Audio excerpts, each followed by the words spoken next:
Tell us something about yourself. My name is Victor. I was born and raised in Kenya. I have 33 siblings, but this is because my father has 4 wives, and I'm the firstborn to the 4th wife of my father, so that's my mother, I mean. I'm a born-again Christian, and I love God. My life goals are to be successful and to be happy always. Describe your childhood and place where you were born in a couple of sentences. I was born in a small village in the Lake region of Kenya. It has a population of about 10,000 people, and the exact place is called Nyamira. It's a highland region in the Lake region. Something about my childhood which I would like to say is that it was not an easy one, and when I think about it, I could not imagine that actually I went through it. It was quite challenging because we had to walk for some few kilometers to school, and the roads were impassable sometimes. We did not have shoes or something like this. Sometimes we were risking being attacked by wild animals. However, the very fond memories I have is hunting with my father. We usually went to hunt hares and sometimes antelopes. Then we could bring them home. So, yeah, that's what. Tell us something about education in Kenya. Something about education in Kenya. I think Kenya is one of the African countries which has the highest number of literacy levels. About 80% of Kenyan population can read and write. However, the education in Kenya is not well structured to the functions of the country or to what we need as a country. The main challenge which I think we have in the education of Kenya is that we don't have enough resources. Going to school, for example, is very expensive if you want to go to the private schools, and even if you go to the public school provided by the government, there is a lot of overcrowding and the teachers are overstrained from teaching the students, and that means that the overall output is not the best. So, How did you come to Hungary? Tell us your story. Coming to Hungary was like a miracle to me. I did not expect, or I was not planning to come to Hungary. I remember I was a first-year student in the University of Nairobi. I was studying microbiology.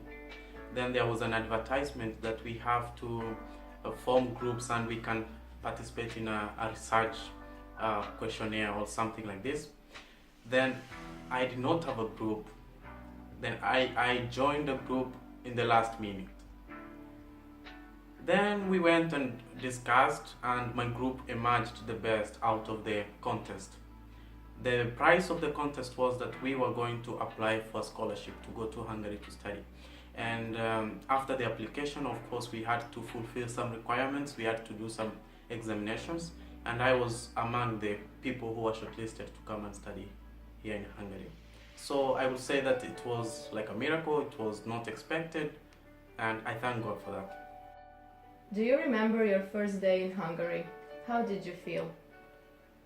I am forced to say that it was a mixture of feelings. I was happy and I was worried. I would like to start from why I was worried. I was worried because I was moving out of my country. I had moved out of my family. I was sure that I was not going to see them after a long period of time. But I was happy because I had made a big step in my life, and I was going to maybe improve my life. When I arrived at the airport, the first thing I remember is seeing a woman smoke. This was quite new to me because I never saw a woman smoke. So I stole some moments to look at the woman. And then I proceeded to come to my city school. And when I arrived in the city school, no one would speak in English to me. I managed to reach to the school miraculously because I just started walking and I found myself in the front of the main gate. Then I walked to the dormitory, and the first person I met in the dormitory was an international student from Croatia. She was called Lana, and she welcomed me, she took me to her room, she cooked some food for me, and she invited two other guys who also were internationals. They were from Turkey. They were here on Erasmus program. So it was a tiresome day, a day which I remember all my life, and a day which I think I will keep on remembering all my life. How long was the adaptation process? My adaptation process was not too long. I was quite friendly and open-minded. I will talk to everyone openly. But the most difficult part of adaptation was the food and the clothing. I was not sure of the kind of foods which I could eat. As a matter of fact, I don't eat pork, I don't eat... so it was hard for me to go to the shops and try to ask the Hungarian cashiers in Hungarian how could I get the food I needed. And also about the clothes, I had to go and start my shopping all over again. So it was short but difficult. What was the hardest thing for you to get used to? I think the most difficult thing which took me time to get used to was the dressings, as I said earlier, and also the climate, which also relates to dressing. However, I also found it strange to see people smoke and drink freely. It's not one of the things which you can see in Kenya or in Africa as a whole, where people can smoke and drink freely.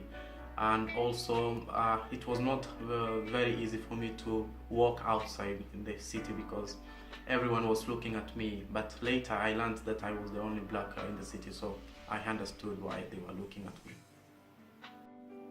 Can you describe your first months in Hungary and compare it with your life now? It's normal that when you come to a new place you are filled with doubts and you don't know what to do at what place.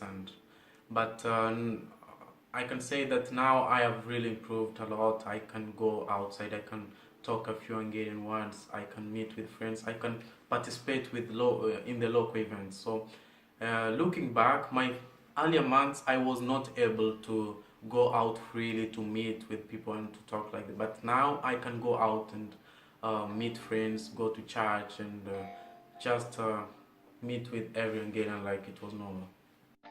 What does education mean to you? All my life. I think because anything learned is a treasure. No one can take anything which you have put into your brain or which you have fed into your brain.